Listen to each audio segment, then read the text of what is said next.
اپنے وجود سے پکار کر یہ تقاضا کر رہی تھی کہ اس کا کوئی خالق ہونا چاہیے، کہاں ہے؟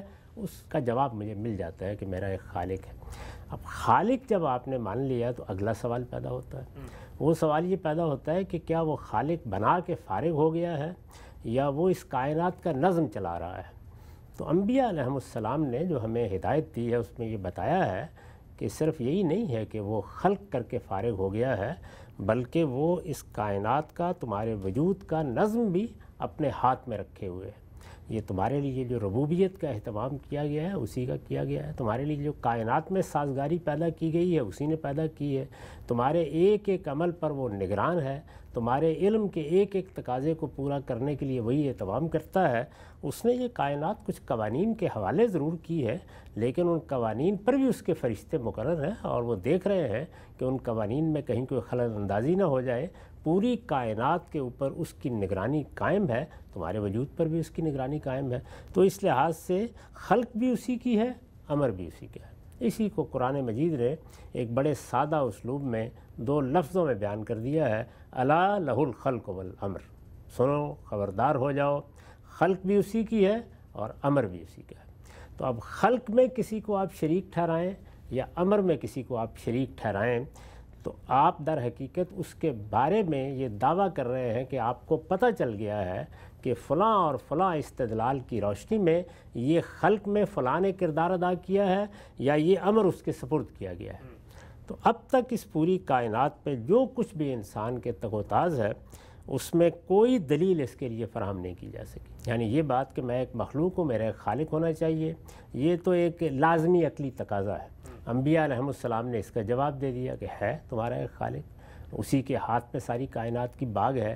تو یہ بات تو بالکل معقول ہے، عقلی ہے، علم اس کو قبول کرتا ہے، عقل اس کا تقاضا کرتی ہے، انبیاء کی پوری تاریخ اس کی شہادت دیتی ہے۔ لیکن یہ بات کہ اس خلق میں کسی اور کا بھی کوئی ہاتھ ہے یا اس امر میں کسی اور کا بھی کوئی ہاتھ ہے، اس کے لیے کوئی دلیل اس زمین پر آج تک فراہم نہیں کی جا سکی۔ جو کچھ ہے وہ کیا ہے؟ وہ متخیلے کی کار فرمائی ہے۔ یعنی انسان کے اندر چونکہ یہ صلاحیت رکھی گئی ہے کہ وہ اپنے لیے ایک داستان گھڑ لیتا ہے، اپنے لیے ایک تمثیل تیار کر لیتا ہے، وہ اپنے لیے کچھ کردار تراش لیتا ہے، ان کی بنیاد پر افسانہ ترازی کر لیتا ہے، اس کے اندر داستان گوئی کی صلاحیت رکھی گئی ہے، داستان بنانے کی صلاحیت رکھی گئی ہے۔ اسی کے نتیجے میں دنیا کا بہترین ادب وجود میں آتا ہے، اسی کے نتیجے میں دنیا کی بہترین شاعری وجود میں آتی ہے۔ یعنی انسان اپنے تخیل میں جو تصویریں بناتا ہے وہ اس پہ قدرت رکھتا ہے کہ ان کو حقیقی تصویروں کی طرح پیش کر دے۔ تو جیسے وہ ادب میں یہ معاملہ کرتا ہے اسی طرح بزم میں کرنا شروع کر دیتا ہے۔ اس کے نتیجے میں بعض بڑی غیر معمولی قسم کی داستانیں یا اساطیر وجود میں آ جاتے ہیں۔ وہ داستانیں اور اساطیر ہیں جو انسان کا متخیلہ تراشتا ہے اور بعض اوقات اس کے سحر میں بھی مبتلا ہو جاتا ہے، لیکن اگر ان کی تحلیل کر کے آپ دیکھیں تو صاف معلوم ہو جاتا ہے کہ فکشن ہے، یعنی اس کی کوئی بنیاد نہیں ہے۔ علم و عقل میں کسی چیز کی بنیاد ہوگی تو 2 ہی چیزیں ہوں گی، یعنی ایک یہ چیز ہوگی کہ وہ ہمارے مشاہدے کے اندر آئی ہے، اس کے استقراء کے نتیجے میں ہم نے کوئی نتیجہ عالمگیر صداقت کے طور پر اختیار کیا ہے، اور یا یہ ہے کہ جو کچھ ہمارے مشاہدے میں آیا ہے وہ اس کا ناگزیر عقلی تقاضا ہے اور اس کے بارے میں تاریخی طور پر ہمیں مستند شہادتیں مل گئی ہیں۔ تو یہ تینوں ہی ذرائع ہیں، جب یہ تینوں کے تینوں ایک جگہ پہنچ جاتے ہیں تو پھر ہم کسی چیز کے بارے میں کہتے ہیں کہ اب یہ علمی طور پر ثابت شدہ حقیقت ہے یا اس کو اب مانے بغیر کوئی چارہ نہیں ہے۔ وہ اگر ظن غالب کے درجے میں بھی ہے تو بہرحال بہت قابل قبول چیز ہے، لیکن اس سے ہٹ کر آپ اپنے متخیلے سے کوئی تصویر بنا لیں، کوئی داستان آپ گھڑ لیں اور پھر اس کے بعد آپ کہیں کہ یہ ایسے ہو رہا ہے ایسے ہو رہا ہے، تو شرک کی بنیاد اساطیر پر ہے۔ یعنی وہ اصلاً دنیا کے اندر کبھی بھی اپنے لیے نہ مشاہدے میں کبھی کوئی استدلال تلاش کر سکا ہے، نہ ناگزیر عقلی تقاضوں میں اپنے لیے کوئی استدلال کبھی تلاش کر سکا ہے، اور نہ انبیاء علیہم السلام کی تاریخ اس کے حق میں کبھی کوئی شہادت دیتی رہی ہے۔ یہ سب چیزیں بالکل بے بنیاد ہیں۔ تو جب یہ سب چیزیں بالکل بے بنیاد ہیں جو شرک کے لیے کہی جاتی ہیں تو ظاہر ہے کہ پھر اس میں یہ سوال پیدا ہوتا ہے کہ انسان جب خالق اسی کو مانتا ہے جو کائنات کا پروردگار ہے، امر اسی کے ہاتھ میں ہے، سارا نظم وہی چلا رہا ہے، تو یہ ہو کیسے سکتا ہے کہ کسی اور کے سامنے وہ اپنا سر جھکا دے؟ اس لیے کہ پرستش تو ان دونوں امور کا لازمی تقاضا ہے۔ یعنی وہ خالق ہے، وہی میرا بنانے والا ہے، اسی کے ہاتھ میں میری حیات کی باغ ہے اور تمام امور اسی کے حکم، اسی کے اذن اور اسی کے فیصلے کے مطابق ہو رہے ہیں، جب تک میری معرفت میں یہ شعور نہیں آ جاتا میں کسی کے سامنے سر کیوں جھکاؤں گا؟ یعنی اگر جھکاؤں گا تو بے معنی حرکت کروں گا، اپنی توہین کروں گا، یعنی پھر میں حقیقت کے خلاف اقدام کروں گا۔ لیکن انسان چونکہ اپنے متخیلے کی کار فرمائی سے اور پھر بہت اعلیٰ درجے کا فکشن تشکیل کرنے والوں کے سحر میں مبتلا ہو کر اس طرح کے اساطیر تلاش کر لیتا ہے، تو اس لیے بندے کی طرف سے یہ اقرار اس دعا میں سامنے آتا ہے کہ پروردگار ہم ایسی بے شعوری کی کوئی حرکت نہیں کرتے، ربوبیت تیری، رحمت تیری، کرم تیرا، انجام تو نے ہمارے لیے مقدر کر رکھا ہوا ہے، تو یہ کیسے ہو سکتا ہے کہ ہم عبادت کے لیے کسی اور کی طرف رجوع کریں یا استعانت کے لیے کسی اور کی طرف رجوع کریں؟ یہاں ظاہر ہے کہ جو استعانت زیر بحث ہے وہ امر کی استعانت ہے، یعنی جو اس دنیا سے، اس کائنات سے، اس کے اسباب سے ماورا امر و تصرف ہے، وہ چونکہ اللہ ہی کے ہاتھ میں ہے، تو اس دائرے میں جہاں مدد کی ضرورت ہوتی ہے وہاں ہم اللہ ہی کی طرف رجوع کرتے ہیں۔ تو اس وجہ سے یہ دونوں باتیں ہیں جو ہمارے ایمان کا ناگزیر تقاضا ہے، خدا کو ماننے کا ناگزیر تقاضا ہے، خدا کے صحیح شعور کا ناگزیر تقاضا ہے۔ اگر یہ تقاضا ہم نے پورا نہیں کیا تو اوپر سے یا تو معرفت میں نقص ہوگا، اور یا یہ ہے کہ وہ چیز ہمارے لیے کوئی شعوری احساس ہی نہیں بن سکی، ہم نے کہنے کو ایک بات کہہ دی، اقرار کرنے کو ایک چیز کا اقرار کر لیا، لیکن وہ حلق سے اوپر کی کوئی بات تھی، وہ اپنی گہرائی کے ساتھ ہمارے وجود کا حصہ نہیں بنی۔ اگر اللہ تعالیٰ کا تصور اور اللہ تعالیٰ کے ساتھ ہمارا تعلق بالکل صحیح جگہ پر استوار ہو تو یہ سوچ بھی انسان کے اندر نہیں پیدا ہو سکتی کہ میں کسی اور کی پرستش کر سکتا ہوں، میں کسی اور کے سامنے سر جھکا سکتا ہوں۔ اس میں نے وضاحت کر دی ہے جو آپ نے البیان کا اقتباس پڑھ کر سنایا ہے کہ عبادت کی اصل حقیقت تو پرستش ہی ہے، یعنی میرا سر جھک جاتا ہے، میرا باطن بھی خدا کے سامنے سرفکندہ ہو جاتا ہے، میرا پورا وجود اس کا اعتراف کرتا ہے کہ وہ میرا پروردگار ہے۔ یہ اعتراف پورے وجود کا اعتراف ہے، باطن میں ہوتا ہے تو ہم اس کو خضوع اخبات کہتے ہیں، یہ ظاہر میں آتا ہے تو سجدے میں تبدیل ہو جاتا ہے، قیام میں تبدیل ہو جاتا ہے، رکوع میں تبدیل ہو جاتا ہے، اور چونکہ میں ایک محتاج مخلوق ہوں، عاجز مخلوق ہوں، تو دعا و مناجات میں تبدیل ہو جاتا ہے۔ تو اس وجہ سے عبادت کی جتنی صورتیں بھی انسان سوچ سکتا ہے وہ اللہ ہی کے لیے خاص ہو سکتی ہیں، تو اس کا اقرار کیا جاتا ہے۔ اور استعانت کو اس لیے نمایاں کیا ہے کہ بسا اوقات ایسے ہوتا ہے کہ ہم اس دنیا کے اندر جب آنکھ کھولتے ہیں تو قدم قدم پر ہمیں بعض ایسی احتیاجات لاحق ہوتی ہیں یا ایسی مصیبتیں آتی ہیں، آفات لاحق ہو جاتی ہیں جس میں ہم ماورائے اسباب مدد کے طالب ہوتے ہیں۔ یعنی ایک تو اسباب کے دائرے میں مدد ہے، وہ ظاہر ہے مجھے آپ سے ملتی رہتی ہے، آپ کو مجھ سے ملتی رہتی ہے، دنیا میں اس کے آلات بھی ہیں، ہمارے طبیب ہیں وہ ہمارا علاج کر دیتے ہیں اور سب چیزیں ہیں، وہاں یہ سوال پیدا نہیں ہوتا۔ لیکن اسباب سے، علل سے ماورا، جب اسباب سے ماورا کسی اور ہستی کا تصور ذہن میں آتا ہے تو وہاں خدا کے سوا کوئی نہیں ہے۔ تو اس لیے دونوں چیزیں اس پروردگار کے لیے خاص کی جاتی ہیں، اور جب دونوں چیزیں اس کے لیے خاص ہو جاتی ہیں تو پھر اس کا لازمی نتیجہ یہ نکلتا ہے کہ اگر اس کی طرف سے کوئی حکم آئے گا تو وہ بھی سب سے برتر حکم ہوگا، سب سے بالاتر حکم ہوگا، دنیا کا ہر حکم اس کے تحت ہوگا، اس کے حکم کے مقابلے میں دنیا میں کسی اور حکم کی کوئی حیثیت نہیں ہوگی۔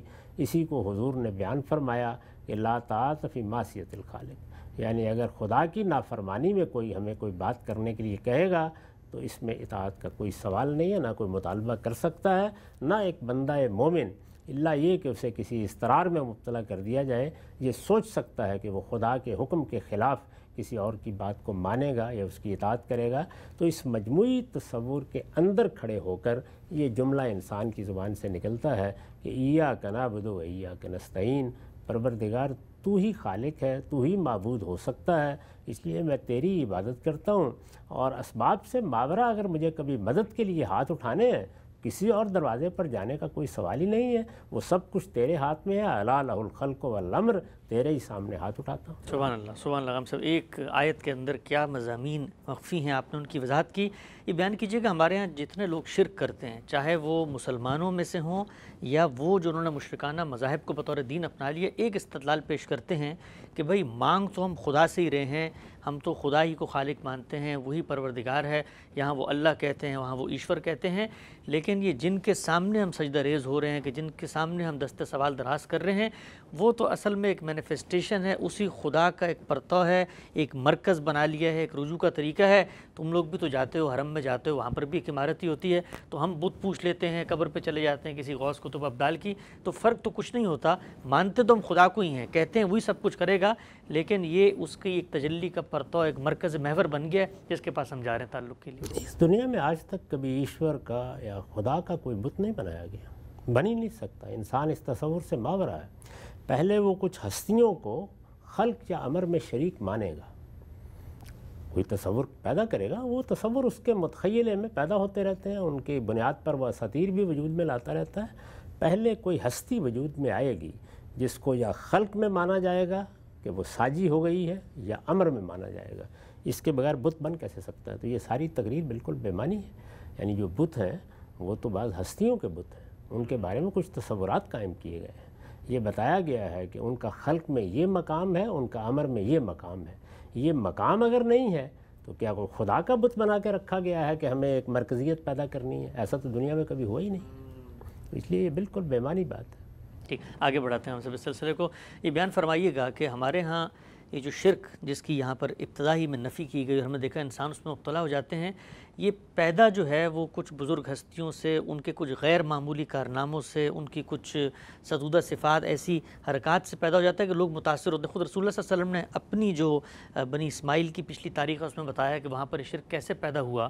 تو انسان کی جو عقل ہے اگر وہ کسی شخص کو دیکھتی ہے کہ وہ بہت غیر معمولی نیک ہے، اس سے کچھ صدور بھی ہو رہا ہے کرامات کا، تو انسان تو متاثر ہوتا ہے کہ بھئی اگر اتنا اللہ کا نمازی پرہیزگار بندہ ہے تو کوئی نہ کوئی اللہ سے اس کا رابطہ تو ہوگا، تو ہم اس کے قریب ہوتے ہیں یا ہمیں اللہ کے قریب کر دے گا۔ تو یہ خواہش تو پھر عقل انسانی میں پیدا ہو سکتی ہے نا؟ عقل انسانی میں خواہش تو کوئی بھی پیدا ہو سکتی ہے، اور خواہش تو بڑی سے بڑی برائی کی پیدا ہو جاتی ہے۔ اصل سوال یہ ہے کہ اس معاملے میں معلومات کا ذریعہ کیا ہے؟ یعنی معلومات کا ذریعہ علم و عقل تو ہو نہیں سکتے۔ مثال کے طور پر کوئی شخص خلق میں شریک ہے، اس کی اطلاع کون دے گا؟ ظاہر ہے کہ خدا ہی دے گا، یعنی یا تو اطلاع ہے ہی نہیں یا خدا کی طرف سے آئے گی۔ اسی طریقے سے امر میں کسی کو شریک کیا گیا ہے، اللہ تعالیٰ نے کوئی ذمہ داری کسی کو دے دی ہے، کوئی اختیار کسی کو دے دیا ہے، کون بتائے گا؟ میرے پاس تو جاننے کا کوئی ذریعہ نہیں ہے۔ جو لوگ اس طرح کی باتیں کرتے ہیں ان کے پاس بھی جاننے کا کوئی ذریعہ نہیں، تو اللہ تعالیٰ ہی بتائے گا۔ اللہ تعالیٰ کی طرف سے اطلاع کی سند ہونی چاہیے، یعنی بتانا چاہیے کہ اللہ تعالیٰ نے یہ بتایا ہے کہ فلاں کو میں نے خلق میں شریک کیا ہے، فلاں کو میں نے امر میں شریک کیا ہے۔ ایک تو یہ ہے کہ کوئی شریک ہے، ظاہر ہے کہ وہ تو علم و عقل کے مسلمات کی روشنی میں معلوم ہوگا، لیکن اگر دعویٰ یہ ہے کہ اللہ نے شریک کیا ہے تو پھر اللہ کی اطلاع ہونی چاہیے۔ اسی طریقے سے یہ بات کہ فلاں میرا مقرب بارگاہ ہے، یا فلاں کے اعمال کو میں نے اس درجہ قبول کر لیا ہے کہ اب تم اس کے پاس چلے جایا کرو میرے دربار پہ آنے کی بجائے، یہ بات بھی اللہ تعالیٰ ہی بتائے گا۔ تو اس لیے شرک کی تردید میں یہ جتنے تصورات ہیں، قرآن مجید ہمیشہ ایک ہی بات کہتا ہے، وہ یہ کہتا ہے کہ ہاتھوں برہانکم ان کنتم صادقین، سچے ہو تو اس کے لیے کوئی دلیل لاؤ۔ یہ دلیل تو خدا کی طرف سے آئے گی، یعنی یہ آپ اپنی طرف سے گھڑ کے نہیں پیش کر سکتے۔ اگر آپ یہ کہتے ہیں کہ مجھے یہ خیال ہوتا ہے تو یہ آپ کے متخیلے کی کار فرمائی ہے، اس پہ زیادہ سے زیادہ کہا جا سکتا ہے کہ اچھا فکشن ہے، آپ نے اس کو وجود پذیر کر لیا، اس کی کوئی بنیاد نہیں ہے۔ دنیا کے اندر آپ کے فیصلوں کی بنیاد علم کو ہونا چاہیے، اور علم یا تو مشاہدے پر مبنی ہوگا، یا عقلی استدلال پر مبنی ہوگا، یا تاریخ کی شہادت پر مبنی ہوگا۔ اس کے سوا کوئی چیز علم کے درجے میں نہیں پہنچ سکتی، باقی آپ کے گمان ہیں۔ اور قرآن مجید نے بارہا یہ کہا ہے کہ ایک طرف اللہ کا دیا ہوا علم ہے جو پیغمبروں کے ذریعے سے آیا ہے، دوسری طرف تمہارے ظنون و اوہام ہیں، تو اب خود فیصلہ کر لو کہ حق کے مقابلے میں ان ظنون و اوہام کی کیا حیثیت ہے۔ اس کے لیے لفظ بھی یہی استعمال کیا گیا، یہی فرمایا گیا، یتبعون الا الظن، یہ لوگ کس چیز کی پیروی کر رہے ہیں؟ ظن ہے۔ ظن کہاں سے پیدا ہوتا ہے؟ وہم سے۔ وہم کہاں سے پیدا ہوتا ہے؟ وہی متخیل قوت سے۔ تو اس لیے قرآن مجید نے تو دو لفظوں میں اس معاملے کو ختم کر دیا ہے کہ شرک کی کوئی بنیاد علم میں ہے ہی نہیں سرے سے۔ ٹھیک، اگر سے بتائیے گا کہ یہ جو آیت ہے اس میں کہا کہ تیری ہی عبادت کرتے ہیں اور تجھی سے مدد چاہتے ہیں پروردگار، تو جب ہم نے یہ اللہ تعالیٰ نے ہمیں دعا سکھائی کہ ایک ہی ہے خالق، اسی سے سب کچھ کرنا ہے، تو یہ پیچھے جو ہم نے سب کچھ پڑھا کہ رحمان بھی، رحیم بھی، اور شکر کا جذبہ بھی مجھ میں پیدا ہوتا ہے، میں مخلوق بھی ہوں، اور تو اس سب کے بعد یہ کیسے لازم آتا ہے کہ وہ ایک ہی خدا ہے جس کو یہاں ریفر کیا جا رہا ہے کہ اسی کی طرف جائے گا؟ یعنی متعدد خدا کیوں نہیں ہو سکتے؟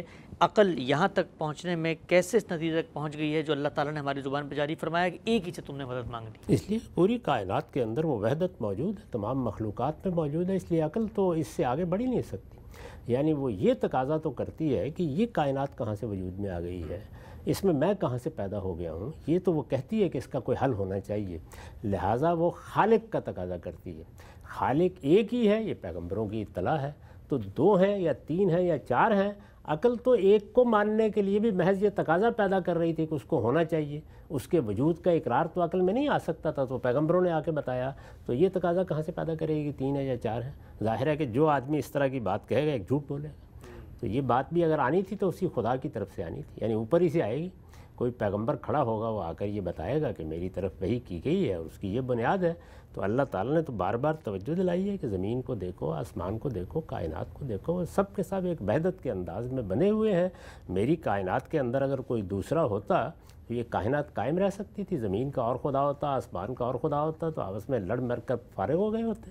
تو اس لیے یہ تو بالکل خلاف عقل بات ہے، اس کے اوپر دو لفظ بھی کہنے کی ضرورت نہیں۔ ٹھیک ہے، ہم سے آگے بڑھاتے ہیں۔ یہ بتائیے گا، اسی آیت کو ہم بچپن سے سنتے چلے آ رہے ہیں، وہ لوگ جو عربی زبان ابتدا میں پڑھتے ہیں ان کو کہا بھی جاتا ہے کہ عربی گرامر کا یہ اصول تھا کہ جو مفعول ہے اس کو بعد میں آنا ہے۔ ہم عام طور پہ اگر لکھتے ہیں، عربی پڑھتے ہیں تو نعبد ایاک ہوگا، لیکن یہاں پر پہلے آ گیا ہے تو کہا جاتا ہے کہ آنے کا ایک مقصد ہے اور اس میں اسٹریس پیدا کیا، اس کی بھی وجہ بتائیے گا کہ اسٹریس کیا ہے، اور یہ کہ گرامر میں اس طرح لکھا جاتا ہے، قرآن میں جو چیز آئی ہے وہ عام طور پہ گرامر سے مختلف چیز آئی ہے۔ نہیں، اس کا گرامر سے کیا تعلق ہے؟ دنیا بھر کی زبانوں کے اندر مفعول کو، فعل کو، مبتدا کو، خبر کو مقدم مؤخر کیا جاتا ہے اور وہ قصد الاختصاص ہوتا ہے۔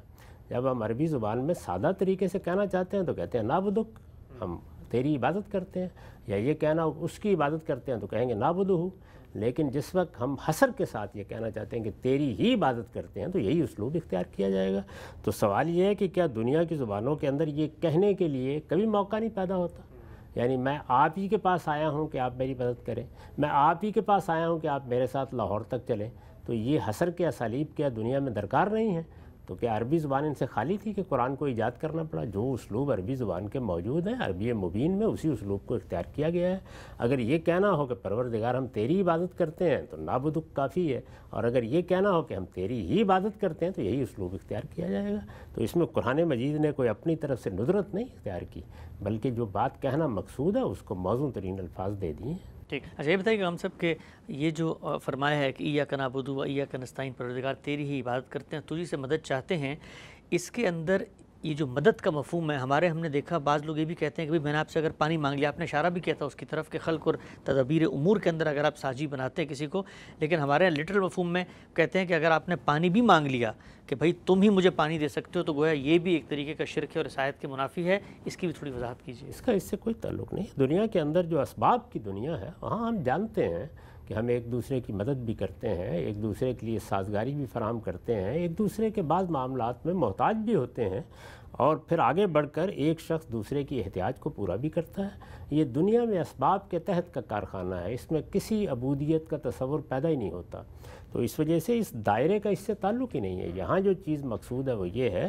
کہ جس وقت میں اسباب سے ماورا یہ سمجھتا ہوں کہ کوئی ہستی میری مدد کر سکتی ہے، میں کسی سے مناجات کر سکتا ہوں، میں کسی طرف رجوع کر سکتا ہوں، تو کیا خدا کے سوا بھی کوئی اور ہے؟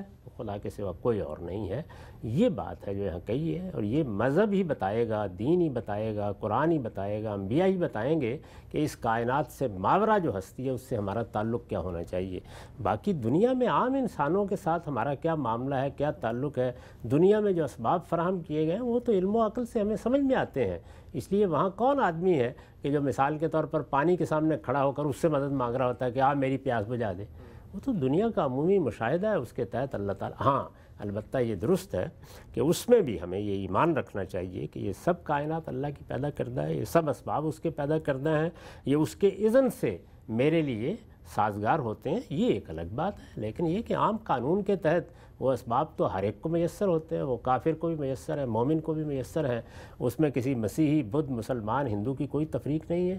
وہ جو آدمی بھی ان اسباب کے قوانین کو سمجھ لیتا ہے وہ اس کی خدمت کے لیے تیار ہوتے ہیں، تو اس کا اس آیت سے کوئی تعلق نہیں۔ ٹھیک ہے، یہ جو آپ نے آخر میں بات فرمائی، ہم سبھی بات ایک روایت میں بھی آتی ہے، سیدہ عائشہ کی نسبت سے بیان کی جاتا ہے کہ آپ نے فرمایا کہ جوتے کا تسمہ بھی ٹوٹے تو اللہ سے مانگو، لیکن ہمیں پتہ ہے کہ تسمہ ہم نہیں بازار میں جا کے ڈھونڈ رہا ہے، لیکن یہ ہمیں گمان رہے گا کہ تسمہ جہاں سے مل رہا ہے اس کے دست قدرت میں یہ نہیں ہے کہ وہ تسمہ فراہم کرے، وہ کرتا اللہ ہی ہے۔ جی، وہ میں نے وہی عرض کیا نا کہ دنیا کے اندر جو اسباب کے تحت ہمیں جو کچھ میسر آتا ہے اس میں ہم اسباب کی طرف رجوع کرتے ہیں اور مدد بھی مانگتے ہیں، دکاندار سے جا کر کہتے ہیں کہ مجھے پاؤں کے لیے ایک تسمہ چاہیے، یہ ساری باتیں اپنی جگہ ٹھیک ہیں، لیکن اس کے پیچھے بھی ایک بندہ مومن کو یہ چیز مستحضر رکھنی چاہیے کہ میرا پروردگار ہی ہے کہ جو یہ سب فراہم کر رہا ہے، تو وہاں اسباب کے پیچھے کون ہے اس کا احساس رکھنا چاہیے، اور جب آپ اسباب سے ماورا مدد مانگتے ہیں تو پھر کسی اور کے دروازے پر جا ہی نہیں جا سکتے۔ ہم سے بتائیے کہ ہمارے ہاں مسلمان حکمران ہمیں نظر آتے ہیں، بظاہر نیشن اسٹیٹ کا دور ہے، اس کے اندر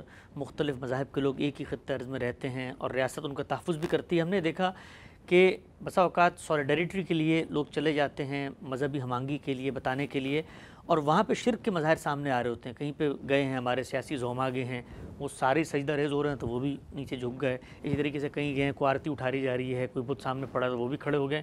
تو اب بطور مسلمان ہمیں کہاں پر لائن ڈرا کرنی ہے کہ بھئی یہاں سے آگے میں نہیں جا سکتا، اس لیے کہ یہاں پر تو میرے رب نے مجھے روک دیا ہے، کوئی شائبہ بھی میرے کسی کال فیل کسی معاملے میں پیدا نہیں ہو سکتا جس سے شرک کی کوئی ہمانگی ثابت ہو رہی ہے۔ نہیں، یہ بات کہ میں کسی کے سامنے جھک جاؤں، یہ بات کہ میں کسی کے خدا ہونے کا یا کسی کے خدا کا مقرب ہونے کا اعتراف کروں، یا میں اس طرح کی کسی تقریب میں شامل ہو کر وہاں وہ آداب بجا لاؤں جو کسی بت کے لیے ہیں، یہ سب تو بالکل ایمان کے منافی ہے، کوئی شخص بھی یہ نہیں کرے گا۔ شرک ہمارے ہاں سب سے بڑا جرم ہے، زمین پر جو سب سے بڑا گناہ ہو سکتا ہے وہ شرک ہی ہے۔ تین ہی بڑے گناہ ہیں جس کو قرآن نے بیان کر دیا ہے، سب سے بڑا شرک ہے، اس کے بعد قتل ہے، اس کے بعد زنا ہے، تو یہ تینوں تو اکبر الکبائر ہیں، اس لیے ان کے تو کوئی مسلمان قریب جانے کا سوچ بھی نہیں سکتا۔ البتہ یہ ہے کہ کچھ لوگ ہیں وہ اپنے مذہب کے مطابق اپنے فرائض انجام دے رہے ہیں، کوئی اپنے ہاں مراسم عبودیت ہے وہ انجام دے رہے ہیں، اس تقریب میں ہم ان کے پاس گئے ہیں، ملیں گے، ان کے ساتھ مل کے محبت کا اظہار بھی کریں گے، لیکن کسی ایسی چیز میں ایک لمحے کے لیے بھی شرکت کا کوئی تصور نہیں کریں گے جس میں کہ غیر اللہ کی عبادت کرنی پڑے، غیر اللہ سے کچھ مانگنا پڑے، یا عبادت کی کسی علامت میں بھی شریک ہونا پڑے، تو اس سے مکمل اجتناب کرنا چاہیے۔ اس کے لیے کوئی گنجائش کسی درجے میں بھی کسی بندہ مومن کے دماغ کے کسی گوشے میں بھی نہیں آنی چاہیے۔ ٹھیک، اچھا ایک اور اطلاقی پہلو ہم سب چاہتا ہوں، اس پہ آپ نے پہلے بھی رہنمائی کی تھی، اس ضمن میں ہے تو یہاں بھی زیر بحث آ جائے۔ یہ بڑی ہمارے یہاں بحث ہوئی کہ مسلمانوں کی اکثریت کا ملک ہے، ہم ہی ٹیکس دیتے ہیں، ہمارا پیسہ ہے، ہم اپنے پیسوں سے کیوں کسی غیر مذہب کی یا غیر قوم کی مندر تعمیر کریں، وہ تو شرک کا مظہر ہے، ہم کیوں اس گناہ میں شریک ہو؟ تو اس موقع پہ مسلمان حکمرانوں کی کیا ذمہ داری ہوگی؟ یہاں معاملے کی نوعیت بالکل مختلف ہے، وہ یہ ہے کہ اگر پاکستان ہے مثال کے طور پر، یا اب تو سارے ممالک کا یہی حال ہے، تو ان میں ہر طرح کے لوگ آباد ہیں، ہر مذہب کے ماننے والے آباد ہیں، مختلف نسلوں کے لوگ آباد ہیں، یہ اب کسی ایک کا ملک نہیں رہا، بلکہ یہ مان لیا گیا ہے کہ جس خطہ ارض میں بھی آپ کوئی ریاست بنا رہے ہیں اس میں رہنے والے تمام لوگ اس کے برابر کے شہری ہیں۔ اب اگر وہ برابر کے شہری ہیں تو یہ تو نہیں ہے کہ صرف ہم اس میں ٹیکس دیتے ہیں وہ بھی ٹیکس دیں گے، سب شریک ہیں۔ ہماری مسجدوں میں بھی اگر کوئی چیز خرچ ہوگی تو پھر کیا ان کے روپے سے خرچ ہوگی؟ تو اس میں یہ طے کر لیا گیا ہے کہ یہ ایک قومی ریاست ہے، اس قومی ریاست میں سب شہری برابر کے شریک ہیں، لہٰذا اگر ریاست نے کسی معاملے میں کوئی اقدام کرنا ہے تو وہ بالکل برابری کی سطح پر کرے گی۔ یہ عبادت کرنا ایک الگ چیز ہے، اور اپنے شہریوں کے حقوق کی حفاظت کرنا یا ان کی ذمہ داریوں کو پورا کرنا یا ان کو پورا کرنے میں ان کی مدد کرنا، یہ بالکل ایک الگ چیز ہے۔ اس میں لوگ دو الگ الگ باتوں کو آپس میں ملا دیتے ہیں۔ ہر ریاست کا یہ فرض ہے کہ اس کے شہری وہ کسی مذہب سے تعلق رکھتے ہیں وہ ان کے مذہبی معاملات میں ان کی مدد کریں، وہ جہاں کہیں مدد کی ضرورت ہو اور وہاں پر آپ کی پولیس نے جانا ہے، حفاظت فراہم کرنی ہے، یا اسی طریقے سے کسی زمین کے اوپر وہ کوئی اپنی عبادت گاہ بنانا چاہتے ہیں، ان سب چیزوں کے معاملے میں بالکل برابری کی سطح پر فیصلے ہوں گے اور قاعدے ضابطے کے مطابق ہوں گے۔ زیادہ سے زیادہ آپ یہ کہہ سکتے ہیں کہ ایسے معاملات کو کرتے وقت اگر یہ طریقہ اختیار کر لیا جائے، اور وہ ہماری مساجد کے بارے میں بھی اختیار کیا جائے کہ لوگوں کے کنٹریبیوشن کو اس کے لیے خاص کر کے آپ اسی کمیونٹی کے لیے وہ چیزیں فراہم کر دیں. اگر کسی کو ٹیکس کے معاملے میں اعتراض بھی ہے تو اس کا بھی طریقہ یہ ہے. لیکن یہ حکومت جس وقت لوگوں کے ساتھ معاملہ کر رہی ہے تو یہاں اب ہمارا یا دوسرے کا سوال نہیں ہے. یہاں تو برابر کے شہری ہیں, ان کی ضرورتیں پوری کرنا, حکومت سے متعلق اقدامات کرنا, اس میں کوئی تفریق نہیں کی جا سکتی. اس کا کوئی تعلق عبادت سے نہیں ہے. ہم اس مندر میں جا کے عبادت نہیں کرنے لگ جائیں گے. وہ کمیونٹی عبادت کرنا چاہتی ہے, ان کا وہ مذہب ہے, ان کا وہ مذہبی تقاضا ہے. چونکہ وہ اس ملک کے شہری ہیں اور شہری کی حیثیت سے برابر کے حقوق رکھتے ہیں, وہ حقوق جس طرح مسلمانوں کے حکومت پر ہیں ان کے بھی حکومت پر ہیں. حکومت ان حقوق کو ادا کر رہی ہے, یہ اس کی ذمہ داری ہے کہ وہ ادا کرے. ٹھیک ہے صاحب, اطلاقی پہلو زیر بحث آیا تو اس کو بھی ہم سامنے لے آئے. آگے بڑھاتے ہیں سلسلہ گفتگو کو. اگلی آیت ہے کہ اہدنا الصراط المستقیم, ہمیں سیدھی راہ کی ہدایت بخش دے. آپ نے فرمایا تھا کہ آپ کے استاد نے پوچھا آپ سے کہ سب سے بڑی دعا کون سی ہے, اور پھر انہوں نے جواب میں فرمایا کہ یہ سب سے بڑی دعا ہے. یہاں پر زبان کا ایک پہلو آپ زیر بحث لائے ہیں. میں چاہتا ہوں ذرا ایک عام آدمی کو آپ یہ بتائیں کہ قرآن مجید کے اندر یہ جب الفاظ کا انتخاب ہوتا ہے یا کہیں پریپوزیشن کے بغیر آتا ہے تو اللہ کے ہاں اس کا بھی کوئی مقصد ہوتا ہے. آپ نے لکھا ہے کہ آیت میں اہدنا الہ کے بغیر آیا ہے, چنانچہ عربیت کی روح سے اب اس کا مفہوم صرف اس قدر نہیں رہا کہ ہمیں سیدھی راہ دکھا, بلکہ اس سے بہت زیادہ ہو گیا ہے. یعنی اس پر ہمارے دلوں کو مطمئن کر دے, اس پر چلنے کا شوق عطا فرما, اس پر ثبات و استقامت بخش دے, اس کے نشیب و فراز میں ہماری رہنمائی کر اور مرتے دم تک اس پر اسی طرح چلتے رہنے کی توفیق عطا فرما. لفظ تو سادہ سا ہے, لیکن آپ نے فرمایا کہ ایک اس میں سے جو پریپوزیشن ہے وہ ہٹا دی گئی تو اس کے اندر ایک ذرا گہرا مفہوم اور پیدا ہو گیا. دنیا کی ہر زبان میں ہے. انگریزی زبان میں دیکھیے کہ مختلف افعال ہیں, ان کے ساتھ جو پریپوزیشنز آتی ہیں وہ ان کے معنی کو کہاں سے کہاں پہنچا دیتی ہیں. آپ گو ٹو, گو انٹو, ان کے معنی کا باہمی تقابل کریں گے تو اندازہ ہو جائے گا کہ اس میں کیا فرق واقع ہو جاتا ہے. تو عربی زبان میں بھی ایسے ہی ہوتا ہے. اگر تو سادہ بات ہوتی کہ اہدنا الی الصراط المستقیم تو اس کا مطلب یہ ہوتا ہے کہ آدمی کسی گمراہی میں کھڑا ہے یا اس کے سامنے راستہ واضح نہیں ہے اور وہ چاہتا ہے کہ اس کو راستہ مل جائے. لیکن جب آپ نے الہ کی اس پرپوزیشن یا صلے کو ختم کر دیا تو اب اس کے اندر بڑی معنویت پیدا ہو گئی. اب یہ ابتدا سے لے کے انتہا تک کا احاطہ کر رہا ہے. تو اسی وجہ سے یہ ہماری نمازوں کی دعا ہے. یعنی جس وقت انسانیت کو یہ ضرورت تھی کہ وہ راستہ پائے اس وقت بھی یہ دعا درست تھی. آج راستہ ہمارے پاس موجود ہے, وہ قرآن کی صورت میں دے دیا گیا ہے. محمد الرسول اللہ نے ہدایت کو واضح کر دیا ہے. اب اس کی ضرورت نہیں ہے کہ ہم خدا سے یہ چاہیں کہ کوئی نیا پیغمبر آئے یا کوئی نئی ہدایت آئے. اب یہ دعا اس کے لیے مانگنے کی ضرورت ہی قیامت تک ختم ہو گئی.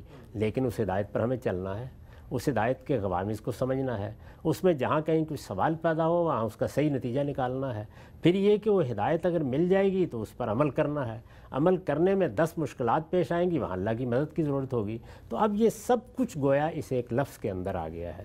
تو اس لحاظ سے یہ بڑا بلیغ اسلوب ہے کہ یہ دعا جس مرحلے پر بھی آپ مانگی جائے گی تو یہ گویا ہدایت ہی کی دعا بن جائے گی.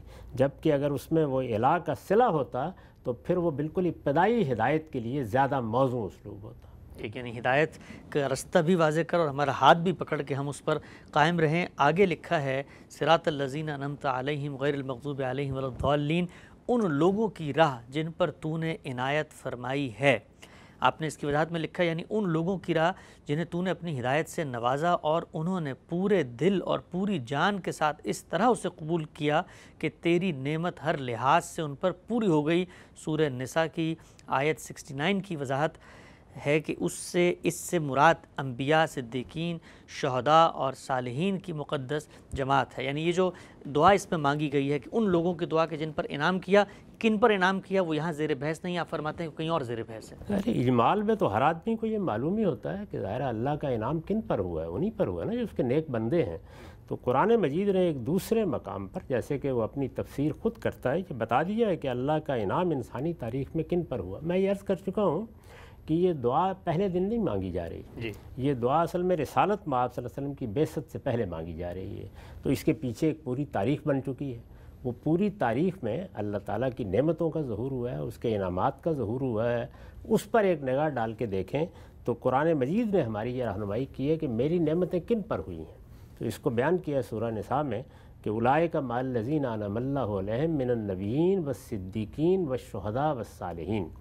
یعنی اللہ تعالیٰ اگر کوئی اللہ کی بندگی کا فیصلہ کر لیتا ہے تو اس کو ان لوگوں کی معیت عطا فرماتا ہے جو نبی ہیں, جو صدیق ہیں, جو شہداء ہیں, جو صالحین ہیں. تو یہ بتا دیا کہ جو مراتب اس دنیا کے اندر انسانوں کو مل سکتے ہیں، یعنی اپنے علم کی بہتری اور اپنے عمل کی خوبی کے لحاظ سے وہ یہ 4 ہی مراتب ہیں۔ اس میں یہ بات بھی بالکل واضح کر دی ہے کہ ہمارے ہاں صوفیانہ تعبیرات میں جو بہت سے مناسب لوگ بیان کرتے ہیں، فلاں ولی اللہ ہے، فلاں قطب ہے، فلاں اقطاب میں سے ہے، فلاں ابدال میں سے ہے، فلاں کی یہ حیثیت ہے، یہ تصوف کے مناسب ہیں اور یہ صوفیانہ تعبیر کے مناسب ہیں۔ اس کے بارے میں وہی جانتے ہیں کہاں سے آئے ہیں اور کہاں جائیں گے۔ جو اللہ تعالیٰ نے بندہ مومن کی حیثیت سے منصب حاصل ہو سکتا ہے کسی کو بیان کیا ہے، وہ یہ 4 ہی ہیں۔ یعنی اللہ تعالیٰ نے جو لوگ اعلیٰ ترین فطرت کا نمونہ تھے، بلکہ نخل فطرت کا بہترین ثمر تھے، جب یہ فیصلہ کیا کہ وہ اپنی ہدایت پہنچائے گا تو ان کا خود انتخاب کیا، وہ اللہ کے نبی تھے۔ نبوت کا سلسلہ اب ختم ہو چکا ہے، اس وجہ سے ماضی میں انبیاء علیہ السلام کی حیثیت سے کس سیرت و کردار کے لوگوں کو منتخب کیا گیا، تو یہ بتایا گیا کہ ان پر اللہ کی نعمت ہوئی۔ یہ تو بالکل طے ہے کہ اللہ تعالیٰ راہ چلتے کسی آدمی کو نبوت کا تاج نہیں پہنا دیتا، یعنی وہ شخص اپنی سیرت، اپنے کردار کے لحاظ سے من خیار الناس ہوتا ہے، تو اس وجہ سے اللہ اس کا انتخاب کرتے ہیں۔ تو بہترین لوگ جو دنیا کے اندر منتخب کیے گئے کہ ان کو نبوت دی جائے، وہ اللہ کے پیغامبر بنے، اس منصب پر فائز ہوں، وہ اللہ کے نبی تھے۔ پھر اس کے یہ بتایا گیا ہے کہ پیغمبر جب زمین پر آتے ہیں اور اپنی ہدایت دیتے ہیں تو ان کا ساتھ دینے کے لیے جو لوگ تیار ہو جاتے ہیں وہ سب صدیقین ہیں۔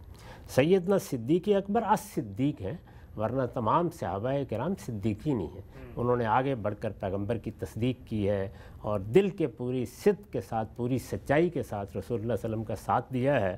تو اس لحاظ سے وہ لوگ کہ جو پیغمبر کی دعوت پر لبیک کہتے ہیں، سبقت کرتے ہیں، آگے بڑھ کر اس کی دعوت کو قبول کرتے ہیں، اس کے تقاضے پورے کرنے کے لیے تیار ہوتے ہیں۔ پیغمبر اگر کسی جد و جہد کی طرف بلاتا ہے تو اس کے ساتھی بن کر کھڑے ہو جاتے ہیں، وہ سب صدیقین کہلاتے ہیں۔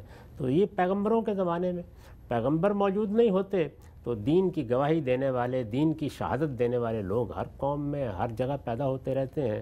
ان کے لیے قرآن نے ایک جامع تعبیر اختیار کی ہے، شہداء، یعنی اس کی آخری چیز یہ ہے کہ کسی موقع پر اللہ کے لیے جان دینی پڑی تو آدمی میں جان بھی دے دی۔ تو یہ گویا جس طریقے سے سیدنا صدیق کے معاملے میں یہ صدیق ہو کر ایک خصوصیت پیدا کر لیتا ہے، اسی طرح خدا کی راہ میں جان دینے والوں کے لیے یہ لقب بن جاتا ہے۔ تو یہ اصل میں خصوص کا بیان ہے، ورنہ وہ سب لوگ جو دین کی گواہی دیتے ہیں، دین کی شہادت دیتے ہیں، دین کا علم حاصل کرتے ہیں، لوگوں کے سامنے اس کی گواہی کے لیے کھڑے ہوتے ہیں، قومی سطح پر کھڑے ہوں یا انفرادی سطح پر کھڑے ہوں، سب کے سب شہداء کہلاتے ہیں۔ اور ان شہداء کے ساتھ جو لوگ اللہ کے دین کی پیروی کرنے کے لیے کھڑے ہوتے، ان کی دعوت کو قبول کرتے ہیں، وہ سب صالحین ہیں۔ تو اس طرح قرآن مجید نے جو مناسب دنیا کے اندر انسان حاصل کر سکتا ہے دینی لحاظ سے، وہ 4 ہی ہیں اور وہ بیان کر دی ہیں۔ ٹھیک ہے، ہم سے بالکل واضح کیا آپ نے بات کو۔ چند چیزیں مزید توضیح طلب ہیں، چاہتا ہوں ان کو بھی اگلے 5-7 منٹ میں ہم زیر بحث لے آئیں۔ فرمایا ان لوگوں کی راہ جن پر تو نے عنایت فرمائی، آپ نے وضاحت کی وہ کون لوگ ہیں جو نہ مغضوب ہوئے اور نہ راہ سے بھٹکے۔ نہ مغضوب ہوئے اس پہ آپ نے لکھا ہے، یعنی وہ لوگ جنہوں نے اپنی سرکشی کے باعث اس ہدایت کو قبول کرنے سے انکار کر دیا، یا قبول کیا تو دل کی آمادگی سے قبول نہیں کیا اور ہمیشہ اس سے انحراف پر مصر رہے۔ خدا کے جن بندوں نے ان کی اصلاح کرنا چاہی انہیں جھٹلایا، یہاں تک کہ ان میں سے بعض کو اذیتیں دیں اور بعض کو قتل کر دیا، چنانچہ اپنے ان جرائم کی پاداش میں وہ خدا کے غضب کے مستحق ٹھہرے۔ اس سے اشارہ یہود کی طرف ہے جن پر آگے سورہ بقرہ میں اتمام حجت ہوا۔ غضب آپ نے پوری بات واضح کی کہ پیچھے ایک تاریخ کھڑی ہے، اس کے اندر لوگ کھڑے ہیں، ان کو بتایا گیا ہے کہ پیچھے یہ معاملہ ہوا تھا۔ یہ ذرا واضح کیجئے گا ایک چیز، قرآن مجید آج کے دور میں ایک عام آدمی کھول کے پڑھتا ہے تو جیسے ہی وہ تفسیر میں دیکھتا ہے کہ یہود مراد ہیں تو فوراً سے ذہن اس کے ذہن میں جاتا ہے کہ مطلب جتنے یہود موجود ہیں ان کے بارے میں اللہ تعالیٰ نے کہا ہے، تو وہ دنیا کے اندر کوئی بین المذاہب ہمانگی بھی نہیں پیدا ہوتی اور بچوں کو شروع سے ہم نفرت کے ایک سبق دے رہے ہوتے ہیں۔ اس کو ہم کیسے سمجھیں اس پوری بات؟ اس کا نفرت سے کیا تعلق ہے؟ یہ تو تاریخی واقعے کا بیان ہے، یعنی یہ بات طے ہے کہ اللہ تعالیٰ نے ایک پوری قوم کو منتخب کیا تھا، تو تاریخ کا ایک بہت بڑا واقعہ ہے۔ یعنی اگر میں کسی موقع پر یہ بتاؤں کہ روما پہ زوال آ گیا تھا تو یہ نفرت پیدا کرنا مقصود ہے اس سے، یا مغلیہ سلطنت برباد ہو گئی تھی اور اس کے نتیجے میں بہادر شاہ ظفر کو رنگون میں جا کر قید کر دیا گیا تھا، تو یہ بچوں کو بتانا نفرت پیدا کرنا ہے۔ تو یہاں کسی نفرت کا کہاں ذکر؟ یہاں تو یہ بتایا گیا ہے کہ اللہ نے ابراہیم کی ذریت کو بڑا شرف بخشا تھا، بہت غیر معمولی عزت دی تھی، اللہ تعالیٰ نے ان کا انتخاب کیا تھا، اور اس میں سے سب سے پہلے جن کو ترجیح دی گئی اور ذمہ داری دی گئی وہ کون تھے؟ وہ اصل میں بنی اسرائیل تھے۔ بنی اسرائیل ہیں جو بعد میں یہود کہلائے ہیں، یہ اللہ کی منتخب قوم تھی، اللہ نے ساری قوموں میں سے اس کا انتخاب کیا تھا۔ یہ تو بڑے مرتبے کا اظہار ہے، کمال مرتبے کا ذکر ہے، پورا قرآن ان کے اس مرتبے کی تصدیق کرتا ہے، تو اس میں نفرت کہاں سے پیدا ہو گئی؟ یہ بتایا جا رہا ہے کہ وہ اللہ کی منتخب قوم تھے، لیکن انہوں نے اللہ کی نافرمانی کی، انہوں نے اللہ کے پیغمبروں کے معاملے میں غلط رویہ اختیار کیا، ان کو جھٹلا دیا، ان کے قتل کے درپے ہو گئے۔ تو اگر میں یہ بیان کروں کہ جرمن قوم میں ایک شخص پیدا ہوا تھا جس نے اتنی بڑی جنگ چھیڑ دی تھی اور نازی ازم کی ایک پوری تحریک برپا کر دی، تو میں نفرت پیدا کر رہا ہوں؟ یہ تاریخی واقعے کا بیان ہے۔ تو اس میں بندہ یہ دعا کرتا ہے کہ مالک وہ لوگ، یعنی انہی کے اندر کے تو پیغمبر ہیں، انہی کے اندر کے تو صدیقین ہیں، انہی کے اندر کے تو شہداء ہیں، ماضی میں کون ہیں ان کے علاوہ؟ رسالت میں آپ صلی اللہ علیہ وسلم کے ساتھی ہیں جو حال کی بات ہے، اور ماضی میں سارے وہی ہیں جو یہود میں سے ہیں۔ یعنی حضرت مسیح کون ہے؟ انبیاء کی مثالیں اگر میں دوں گا، جو ہم نے انعام یافتہ گروہ کا ذکر کیا، تو کن کی دوں گا؟ یہود کی دوں گا۔ انہی کے اندر سے اٹھنے والے پیغمبر، انہی کے اندر سے پیدا ہونے والے صدیقین، انہی کے اندر سے اٹھنے والے شہداء، انہی کے صالحین ہیں جن پر پوری دنیا میں اللہ تعالیٰ کی خصوصی نعمتیں اور اس کے خصوصی انعامات ہوئے ہیں۔ تو انعامات کا ذکر کرنے کے بعد یہ کہا ہے کہ ایک تو انہی یہود میں سے وہ ہیں جن پر تیری نعمتیں ہوئیں، ان کی راہ پر ہم چلنا چاہتے ہیں، اور ایک انہی یہود میں سے وہ ہیں جن پر تیرا غضب ہوا، تو ان سے اللہ تعالیٰ کی پناہ مانگی گئی ہے۔ تو اس میں کہا نفرت کا کوئی مضمون ہی نہیں ہے۔ ٹھیک ہے، بہت ہی آپ نے خوبصورتی سے اس پہلو کو بھی واضح کیا۔ آخری جو الفاظ ہیں آیت کے وہ یہ ہیں کہ وَلَا الضَّالِّينَ، اور نہ کہ ان لوگوں کے رستے پہ لے کے جا جو راہ سے بھٹکے ہیں۔ آپ نے اس کی وضاحت میں لکھا ہے، یعنی جنہوں نے دین کا چہرہ اپنی بدعتوں اور ضلالتوں سے اس طرح مسخ کر دیا کہ اب خود بھی اسے پہچاننے سے قاصر ہیں۔ اس میں اشارہ سیدنا مسیح علیہ السلام کے پیروں کی طرف ہے، جن پر آگے سورہ آل عمران میں اتمام حجت کیا گیا ہے۔ یہاں پر یہ بھی بتائیے گا کہ اگر اللہ تعالیٰ یہ غیر المغضوب علیہم ولا الضالین کے بجائے لکھ ہی دیتے کہ یہود اور نصارہ، تو اس میں کیا چیز مانے تھی؟ یہاں کسی کو خاص طور پر ہدف بنانا مقصود ہی نہیں ہے، یہاں تو یہ تاریخ کے اس پہلو کی طرف اشارہ ہے، یعنی بندہ کھڑا ہو کر یہ کہتا ہے کہ مجھ سے پہلے یا اس دور سے پہلے یا محمد الرسول اللہ کی بعثت سے پہلے جن قوموں پر تیری نعمتیں ہوئیں، انعام ہوئے، وہ ظاہر ہے کہ خود خدا نے بتا دیا ہے کہ میرے منتخب کون لوگ تھے۔ یہ سورہ آل عمران میں بتایا ہے کہ ان اللہ اصطفیٰ آدم و نوح و آل ابراہیم و آل عمران علی العالمین۔ تو آل عمران کون ہے؟ حضرت مسیح کے پیروں۔ تو حضرت مسیح کے پیروں ہیں کہ جو حواری کہلاتے ہیں، جن کی قرآن نے بہت تعریف کی ہے، لیکن وہ باہر نکلے، اس کے بعد انہوں نے آگے دعوت پھیلائی، پھر سینٹ پال نے ایک اور مسیحیت ایجاد کر لی، جس کے نتیجے میں شرک ان میں در آیا۔ اب اس کی طرف اشارہ کر کے یہ بتایا گیا ہے۔ تو یہاں کسی کا نہ نام لیا گیا ہے، نہ نام لے کے کسی کو ہدف بنانا مقصود ہے، نہ کسی مذمت مقصود ہے۔ بندہ کھڑا ہو کے دعا کر رہا ہے کہ مالک مجھے ان لوگوں کا راستہ دکھا جن پر تیری نعمتیں ہوئی ہیں، انعامات ہوئے ہیں، نہ کہ جو تیری راہ سے بھٹک گئے، جن پر تیرا غضب ہوا۔ اب غضب کن پر ہوا؟ ظاہر ہے یہ تو تاریخی لحاظ سے معلوم ہوگا، اور کون بھٹک گئے یہ بھی تاریخی لحاظ سے معلوم ہوگا۔ یہاں تاریخ بیان کرنا مقصود ہی نہیں ہے، وہ آگے بقرہ و آل عمران میں ساری زیر بحث آ رہی ہے۔ یہاں تو ایک دعا ہے جو بندہ کرتا ہے تو یہی کرے گا۔ یعنی میں کیا دعا کروں گا؟ کیا اس دنیا کے اندر مجھے اگر فرض کر لیجئے دنیاوی چیزوں کے لیے دعا کرنی ہو تو یہی کروں گا نا کہ پروردگار جن کو تو نے بڑے اچھے مکان دیے ہیں، جن کو تو نے بڑی اچھی گاڑیاں دی ہیں، جن کے لیے تو نے بڑے اسباب پیدا کیے ہیں، مالک میرے اوپر بھی کرم فرما اور مجھے وہ عطا فرما۔ وہ چیزیں مجھے نہ دینا کہ آدمی کسی سلم میں پڑا ہوا دنیا سے رخصت ہو اور بیماریوں کا شکار ہو جائے۔ تو یہ کیا میں کسی کی مذمت کر رہا ہوں؟ یہ میں اپنے لیے مانگ رہا ہوں۔ تو ظاہر ہے دنیا سے اٹھ کر جب میں آخرت کی طرف جو کروں گا، دین کی معرفت مانگوں گا، سچی ہدایت مانگوں گا، یہی کہوں گا کہ ان لوگوں کا راستہ جو تیرے پیغمبر ہوئے، جو صدیقین ہیں، جو شہداء ہیں، جو صالحین ہیں، وہ کہاں ہیں؟ وہ یا نصارہ میں ہے قریب کی تاریخ میں، یا یہود میں ہے، وہ سارے کے سارے بھی وہی ہیں۔ اور جو غضب کہ اللہ کا شکار ہوئے، جنہوں نے گمراہیاں پیدا کر لی ہیں، ان کی راہ سے مجھے بچانا۔ تو یہاں تو سرے سے کسی گروہ کو ہدف بنانا مقصود ہی نہیں ہے۔ ٹھیک ہے، ہمارے پروگرام کا وقت یہاں پہ مکمل ہوتا ہے۔ ناظرین، 3 نشستوں میں سورہ فاتحہ کے اندر جو مضامین مخفی ہیں، پنہا ہیں، انہیں ہم نے زیر بحث لا کے لوگوں کے سامنے رکھا۔ ضرورت اس امر کی ہے کہ سورہ کو ہم روز پڑھتے ہیں نمازوں میں، لیکن اس کے اندر جو باتیں چھپی ہوئی ہیں ان پر کبھی استحضار نہیں ہوتا۔ کوشش کرنی چاہیے کہ اس کے مضمون کی رعایت سے اس کو ہم پڑھیں تو جو چیز قرآن ہم میں پیدا کرنا چاہتا ہے وہ بھی پیدا ہو۔